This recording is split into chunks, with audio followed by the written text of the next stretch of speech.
Hey guys, I'm back again here on YouTube, do another video. I know I said I was going to do like videos once a month, but the other night I sat down and had a thought about it, and I thought, you know what, I'm going to try and do weekly uploads, and once a month I'll be doing a vlog where I talk about games I've played, stuff I've picked up, both comic books and gaming, just general talking and all that. And let's start with stuff I've picked up so far. I've only two games this month, I think.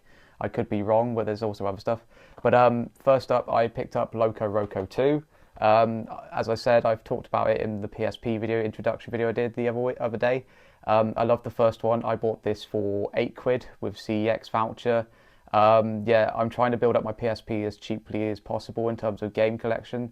And of course, there'll be exceptions to the rule if I find it in a charity shop for like £1 or something, which is a bit of a rare dime a dozen sort of thing these days. But yeah, really love the first one. I want to finish that before I get onto this one, obviously.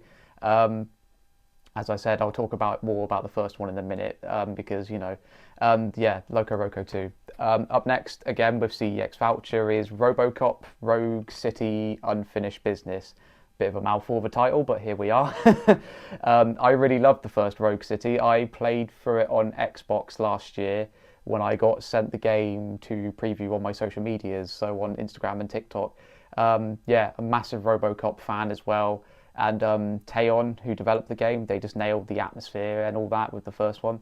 Haven't played it yet. I want to get through either Death Stranding or The Last of Us Part 2, which I'll talk about in a minute, before I even think about starting this, because I don't want to juggle too many games on PlayStation at the moment. But if this is as good as the first game, it will be great. And I know this is more sort of like a expansion DLC sort of thing, but yeah, I'm just looking forward to playing this one. And I picked this up for £20 in CEX because I traded in some more stuff. I think it was on Tuesday, yeah, at the time of recording this.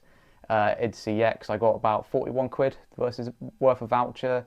I traded in a bunch of PS2 games because I talked about this on TikTok. I'm trying to thin out my PS2 collection a little bit because it got a bit out of hand because I was trying to basically just basically buying games for the sake of it for the PS2 because back when I started collecting for the PlayStation 2, games were just insanely cheap in the charity shops, and we're talking like 50p, £1, that sort of thing. And I just go, oh, because not like they were bad games, but I was just going, oh, that's £1, oh, that's 50p. And when I was living back in Bristol at my dad's, it got a bit too out of hand, where I had to like stack PS2 games on the floor. And earlier this year when we came back from Bristol for my birthday, me and my partner, we had like the entire boot of a car filled up with video games, so like 360, PS2, PS3. So it took a good while for us to thin the herd out, as it were, of the collection, where I'm just focusing on quality over quantity. I was about to say quantity, but no, other way around. But yeah, I thinned out the 360 collection too, so good games, not any filler or crap. This overall really good games, and yeah, the PS2 is the same, and I'm just looking forward to building up more qualitative games like the games I got at the moment recently, this year and last year, like The Punisher and The Warriors. But I'm going off on a tangent here, so let's get back to more stuff I picked up. These are comic books. These were £1 each. Me and my partner, we went to visit our friend in a part of Norfolk called Stalham. It's a small town. There was this weird sort of shop called, it was something Emporium. It was called Emporium something. And they had all sorts. They had games, they had DVDs, they had like weird sort of crystals, hippie stuff. I know, looking at me, you probably think I'm a hippie myself, but hey ho. But they also had loads of comic books. And before we went in, my friend, he was like, oh, it's just like filled with like weird comics. But as soon as I walked in, it was just like Marvel, DC stacked to like to my knee. And they were all £1 each. So I picked up 3 Daredevil comics. These ones here, just trying to get in focus of the camera. If you don't know, massive fan of Marvel Comics, Daredevil, and my other favourite character is the Punisher. I'm wearing a Punisher t-shirt right now, if you can see. You can't see. But yeah, I picked up these Ed Brubaker ones. They were £1 each, and I was really happy to see that because it's not often that you get cheap comics like this in charity shops anymore. Because the other week I went into Norwich and found some Daredevil comic books, but unfortunately they were like priced like 4, 6. Some of them were like £7 or £8, like almost brand new price, and I was just like, no. £1 for these Brubaker ones. I picked up 3 of them, and they're in really good condition considering these comics were like printed in like 2006, 2007 sort of era. And in terms of authors of Daredevil comic books, Brubaker is just a really, really good and I would say underrated writer for the series. He did it for quite a long time in the 2000s. And when you say Daredevil, people often cite Brian Michael Bendis, Frank Miller, or Charles Soule later on in the 2010s. But Brubaker in the 2000s, he was just really good, and he just did the series real good justice, if I'm going to be honest. And yeah, that's all I've really picked up recently. In terms of games I've been playing at the moment, let's start off the one that I don't own physically. I've been playing Death Stranding 2. Friend of mine, she texted me the other day, and not the other day, it was about 2 weeks ago. I say other day. It was about 2 weeks ago. She said to me, "Do you have Death Stranding 2?" Because she knows I'm a massive fan of the first game. And I said, "No." And she said, "I've got a code here for like the deluxe edition." And I just went, "You sure about that?" Because it was like an expensive edition. And she sent me the code, and it was like, "Oh, cool, get to play this that day." And yeah, instantly fell in love with the game. I'm still playing it currently. I took a few days off from it. I'm about 18 hours into it at the moment. Um, yeah, it's just a breathtaking game. Easily one of my favourite games I've played in 2025. Just beautiful, absolutely beautiful, and just the story is so good. It fixes all the niggles and the sort of laborious aspects from the first game, and just tweaks them to make everything feel smoother, easier, less of a chore. I mean, you have those moments where you will have to trek across the map, but vehicles are more widely available. You're not doing like these 3,000-mile treks on foot like you were in the first one.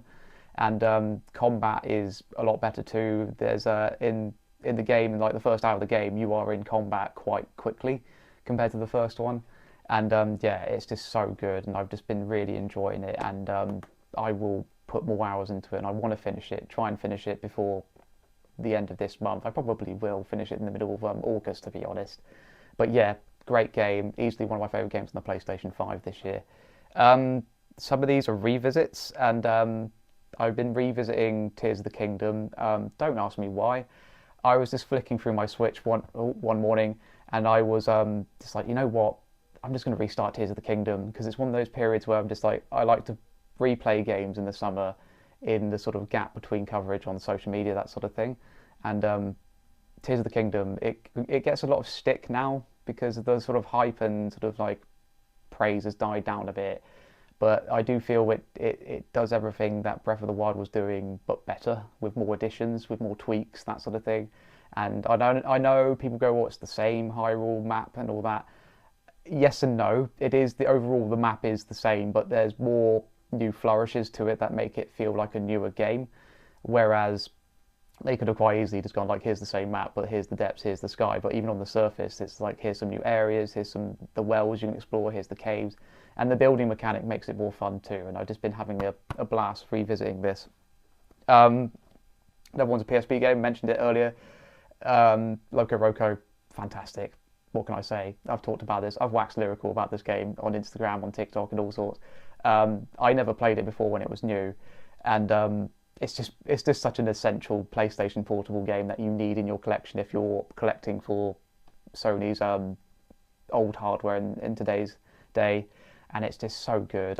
It's so adorable. It's amazing. It feels good to play. It looks great for a PSP game from the mid-2000s, and it's just something I keep hammering on about this, but I wish Sony would just re-release it on modern systems, like on the PS5 and the Switch, like they did with Patapon recently, with like gyro controls, which would look amazing. It would look amazing. It would play amazing with gyro controls, because when I'm playing this on PSP, I'm purposely doing this when playing it, and it does nothing. I look like a fool when playing it, but it has that sort of natural instinct for you to tilt the controls, the controller, because of the way the camera angles and how the platforming works. It's just so good, and yeah, just been really enjoying this. Up next is Last of Us Part 2. I've been replaying this with my partner because she's seen a lot. She wouldn't play these games herself because she's not a fan of horror or like ultra violent games, but she likes the story of the first one, and she's never really seen much of this one. Um, I'm one of the few people that actually really likes this game for its story and gameplay. I know it has a divisive opinion in the community, to put it politely, but honestly, it's a great game. The story's quite good. If you don't like the game or you don't like the story, that's absolutely fine. That's what makes this medium or any art medium great. Everyone has differing opinions, as long as those opinions are civilized. But yeah, it's a great game. I'd really like it for a PS4 game, even though I'm playing this version on the PS5 with 60 FPS 4K. It does astonish me that this was released on the PlayStation 4. Just how good it looks. It looks better than most PlayStation 5 games that have come out recently, minus Death Stranding, of course. But yeah, I've just really loved this game, and replaying it has been great. Experiencing it with my partner has been fantastic too. She's been really enjoying the story. She's had to look away a few times with the really gory and violent parts, and some of the jump scares have got me a few times. I'm still a bit jumpy after playing Silent Hill 2 recently, but yeah, that's what I've been playing. Overall, yeah, decent month, and yeah, I just want to tell you big thank you for kind of giving me a lot of good feedback with my, I wouldn't say first video, but like first face-to-face video that I did the other day, just to sort of like test the waters to see if this will be something I want to do, and I do want to do it. I want to be a bit more in depth with it and all that sort of stuff. Probably get a better microphone because this lapel mic's good, but it's only good for like sort of short bursts. Yeah, massive thank you for all the feedback of people who commented on my video, people who left a like, all the views. I'm still getting used to being on camera, even though I've technically been doing this for about a year on TikTok. But I want to do it in more long form, sort of long format. Just again, massive thank you. Hope you all stick around, and I'll see you all later in the next one. See you there.